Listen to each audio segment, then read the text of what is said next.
nine, eight, seven, six, five, four, three, two, one. Hai kawan-kawan, Assalamualaikum. Saya Watawarania. Hari ini saya bersama dengan Idina.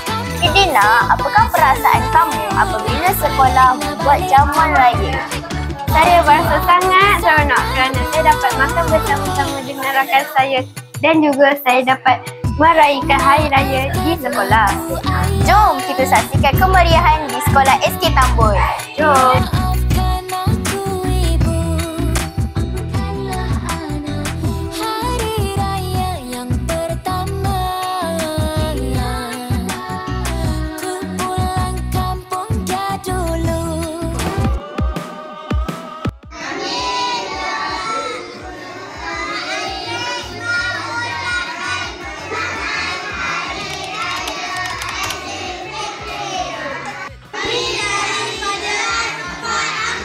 Ingin mengucapkan selamat Hari Raya Aidilfitri. Maaf lahir dan batin.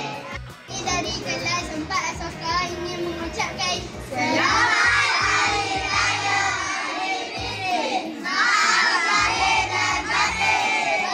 Kami ingin mengucapkan selamat Hari Raya Aidilfitri. Maaf lahir dan batin.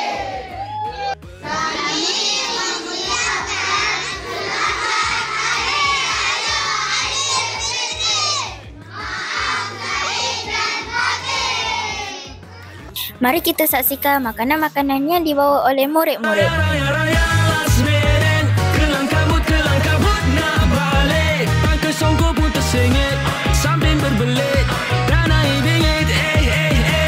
Mari kita saksikan persembahan dari guru-guru.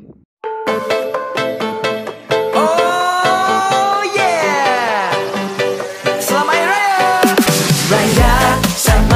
Raya sama-sama meriahkan Hari Raya.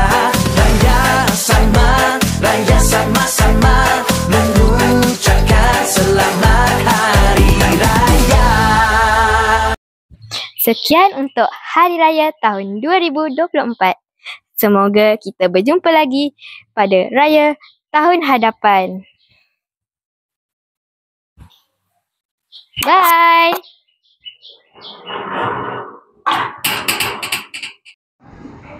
Kedai juga tadi.